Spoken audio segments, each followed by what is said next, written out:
ఎవరు గెలిచిన తర్వాత? వైసీపీ గెలిచిన తర్వాత గెలుస్తుంది. నాకు తెలుసండి, దేవుడు అభయం ఇచ్చాడు, గెలుస్తుంది. వైఎస్ జగన్మోహన్ రెడ్డి గెలుస్తారు. అసలు ఆయన ఏం చేశారని గెలుస్తారు?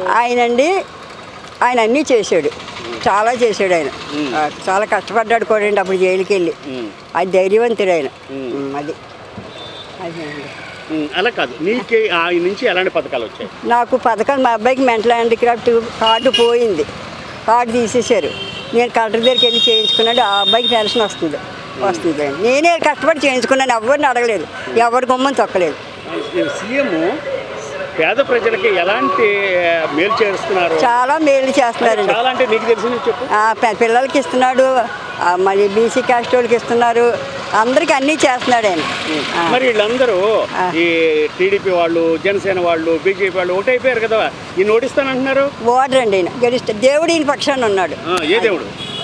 ఏ దేవుడైనా దేవుడు ఎవరి పక్షాన్ని ఉన్నా వాళ్ళే పైకి వస్తారు. మరి వాళ్ళందరూ కలిసి వచ్చేస్తున్నారు. ఆ ఇట్టి మాట మనుషులందరూ ఉట్టోళ్ళే అంతే. ఇది ఇక్కడ మీ నియోజకవర్గం ఏది? మీ ఎమ్మెల్యే ఎవరు పోటీ చేసింది వైసీపీ తరఫున? వైసీపీ తరఫున ఇప్పుడు ఈయన ఆనంద్ కుమార్ గెలుస్తారు. ఆయన గెలుస్తాడు. మరి అంత మునుపు ఎమ్మెల్యే చాలా పవర్ఫుల్, డబ్బులు ఇస్తాడు అంటున్నారు. మాకు వద్దండి, మాకు డబ్బులు నేను అనలేదు. అలాగా నేను డబ్బుల కోసం అనుకుంటే అనుకోనియండి, నేను అన్నాను. నాకు ఇవ్వకపోయినా నాకు పర్వాలేదు, అది నాకు ఇవ్వద్దు. వాళ్ళు ఓడిపోకూడదండి, ఎందుకంటే వీళ్ళందరూ కలిపి మూసి మళ్ళీ జైలుకి పంపిస్తారు అతన్ని. నాకు చాలా బాధ అది. మీ వెస్ట్ నియోజకవర్గంలో ఏ పార్టీ అభ్యర్థి ఈసారి అధికారంలోకి వస్తారని భావిస్తున్నారు? ఆనంద్ గారు వస్తారని భావిస్తున్నామండి. ఎందుకంటే ఆనంద్ గారు చాలా మంచి మంచి పనులన్నీ చేస్తున్నారు. చాలామంది పేదవాళ్ళకి మా ఏరియాలో చాలామందికి ఇల్లు లేని వాళ్ళకి ఇల్లులు ఇచ్చారు. చాలామందికి పేదవాళ్ళకి పెన్షన్ లేని వాళ్ళకి, పెన్షన్కి అర్హులు కాకపోయిన వాళ్ళకి కూడా వాళ్ళకి ఇబ్బందులు పడుతున్నారని చెప్పి ఆయన ఓన్ డబ్బులతో పెన్షన్లు ఇవ్వడం జరిగింది.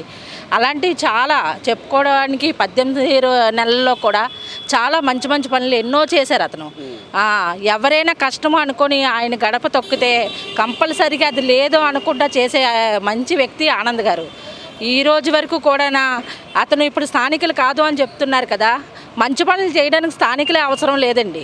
ఎక్కడున్నా సరే మంచి పని చేసేవాడు ఎప్పుడు మంచోడే అవుతాడు. చాలామంది ఇప్పటి వరకు కూడా 10 సంవత్సరాలు బట్టి గణబాబు గారు మా ఏరియాలో గెలిచారు, కానీ ఇప్పటి వరకు కూడా ఆయన అంటూ ఏంటో కూడా తెలీదు జనాలకి. కానీ ఆనంద్ గారు అంటే పసిపిల్లడు కూడా ఆనంద్ గారు అంటే ఏంటో కూడా తెలిసిపోయింది. ఇప్పుడు ఉన్నటువంటి మీ కాన్స్టిట్యున్సీస్లో ఉన్నటువంటి మహిళలు, వృద్ధులు ఏ పార్టీకి కాస్త మొగ్గు చూపుతారు? ఆనంద్ గారికైతే చెప్తున్నారండి. ఎవరిని అడిగినా సరే, మీరు మా వార్డుకు వచ్చి ఎవరిని అడిగినా ఈ రోజు వరకు కూడా మహిళలు చాలా వరకు ఆనంద్ గారి పేరే చెప్తారు. ఎందుకంటే మహిళలైనా వృద్ధులైనా ఆనంద్ గారు చేసిన మంచి పనులు అలాంటివి. ఇప్పుడు వృద్ధులు చాలా ఇబ్బంది పడుతున్నారు 2 నెలలు బట్టి పెన్షన్ కోసం. ఇప్పటి వరకు డోర్ టు డోరు తెల్లవారు 6వ గంటకి 1వ తారీఖున వెళ్ళి పెన్షన్ ఇచ్చేవారు. అలాంటిది ఈరోజు 2 నెలలు బట్టి ఇప్పుడు 2 months నుండి చాలా ఇబ్బందులు పడుతున్నారు. మంచం మీద ఉన్నోళ్ళు కూడా బ్యాంక్ అకౌంట్లో వేసారు అమౌంట్. వేసేయడం వల్ల వాళ్ళు తీసుకోవడానికి లేదు, అవి ఎలా తెచ్చుకోవాలో అనేది కూడా వాళ్ళకి అర్థం కాక పాపం ఇంట్లో ఇబ్బందులు పడుతూ చాలా బాధలు పడుతున్నారు. అందువల్ల మళ్ళీ ఆనంద్ గారు రావాలనేదే ప్రతి ఒక్కరు కోరికండి ఇక్కడ. మేడం గారు, ఈ పశ్చిమ నియోజకవర్గంలో టీడీపీ, జనసేన, బీజేపీ ఒకవైపున ఉన్నారు, చాలా బలమైన శక్తులుగా ఒకవైపు ఉన్నారు. ఆడారి ఆనంద్ గారు వైఎస్ఆర్సీపీ తరఫున ముఖ్యమంత్రి గారి ప్రియశిష్యుడిగా ఇక్కడ పోటీ చేస్తున్నారు. ఇక్కడ ఉన్నటువంటి స్థానిక ప్రజలు, ఓటర్లు ఎవరికి మొగ్గు చూపుతున్నట్లుగా మీకు అనిపిస్తోంది? సార్, లాస్ట్ ఎన్నికల్లో చూసుకుంటే టీడీపీ వాళ్ళకి సపోర్టివ్గా కనిపించేది సార్. నా ఎలక్షన్కి వచ్చేసరికి అక్కడ టీడీపీ క్యాండిడేట్ లేకపోవటం, జనసేన క్యాండిడేట్ కంటెస్ట్ చేయడం వల్ల టీడీపీ వాళ్ళందరూ కూడా ప్రత్యక్షంగా గాను పరోక్షంగా గాను మనకు సపోర్ట్ చేశారు. సపోర్ట్ చేసి మనకి హెల్ప్ అయితే ఇచ్చారు. ఇప్పుడు ఎలక్షన్కి వచ్చేసరికి ఇది కూటమంతా ఒక్కో పక్క చేరి మన జగన్మోహన్ రెడ్డి గారిని ఒకవైపు చేసి వీళ్ళందరూ కూడా చూస్తున్నారు. కానీ వాస్తవానికైతే మన ముఖ్యమంత్రి జగన్మోహన్ రెడ్డి గారు చేసిన సంక్షేమం ఏదైతే ఉందో అది అంతా కూడా మనం తోక వేసినట్లయితే సంక్షేమమే కనిపిస్తుంది, కానీ కూటమి ఎక్కడా కూడా కనిపించదు. అంటే ఈ సంక్షేమ పథకాల వల్లనే ఆంధ్రప్రదేశ్లో ఎక్కువ మెజార్టీతో రావడం పాటుగా ఈ పశ్చిమ నియోజకవర్గంలో కూడా రాష్ట్ర ముఖ్యమంత్రి వైఎస్ జగన్మోహన్ రెడ్డి గారు చేసిన అభివృద్ధితో పాటుగా స్థానికంగా ఉన్నటువంటి ఇప్పటి వరకు ఇన్ఛార్జిగా ఉన్నటువంటి ఈ ఆనంద్ బాబు చేసినటువంటి అభివృద్ధి తో సమానం అవుతుందంటారా? ప్రజలు ఏ విధంగా ఇక్కడ ఆయన్ని ఎమ్మెల్యేగా గెలిపించడానికి ఈయన చేసిన అభివృద్ధి ఏమిటంటారు మేడం? సార్ వెస్ట్లోని మాకు డెవలప్మెంట్ ఏం లేదు సార్.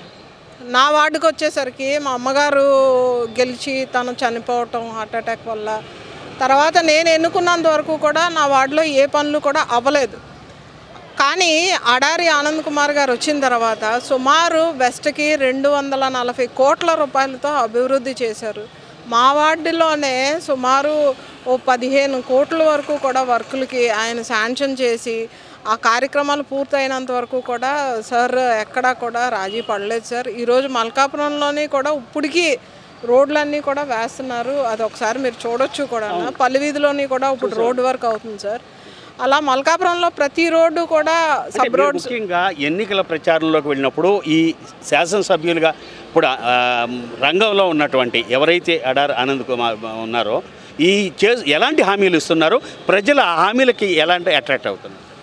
సార్ ఆడారి ఆనంద్ కుమార్ గారు ఎటువంటి హామీలు కూడా ఇస్తున్నారు అని నేను అనుకోవట్లేదు సార్. ప్రత్యక్షంగాన ఇక్కడ ప్రజలకి వాళ్ళ బాధలు కానీ వాళ్ళ ఇబ్బందులు కానీ చెప్పుకోవడానికి ఇంతకాలం వరకు ఒక సరైన నాయకుడు లేరు సార్. ఇప్పుడు అడారి ఆనంద్ కుమార్ గారు వచ్చిన తర్వాత మా ఇంట్లో మనిషి అని వాళ్ళు కష్టాలు చెప్పుకుంటున్నారు. నిన్నటికి నిన్న మా క్యాడర్ విజయ్ అనే కుర్రోడు వాళ్ళ అబ్బాయిని హాస్పిటల్లో అడ్మిట్ చేశారు. అబ్బాయి కూడా ఐసీయూలో ఉన్నారు. రాత్రి 10:30 ప్రాంతంలో నా అబ్బాయి నాకు ఫోన్ చేసి సార్కి ఒక మాట చెప్పండి అంటే, నేను అడారి ఆనంద్ కుమార్ గారికి ఫోన్ చేసిన వెంటనే అమ్మ నేను ఉన్నాను, విజయ్నేమి కంగారు పడొద్దని అమ్మ అని అన్నారు. అలా చెప్పిన 10 నిమిషాలకి హాస్పిటల్ యాజమాన్యం వారు విజయ్కి ఫోన్ చేసి ట్రీట్మెంట్ సార్ చేయమని అన్నారు, బిల్లు గురించి సార్ చూసుకుంటానని అన్నారు అనే భరోసా అయితే మా కార్యకర్తలందరికీ కూడా సార్ అడారి ఆనంద్ కుమార్ గారు ఇచ్చారు సార్.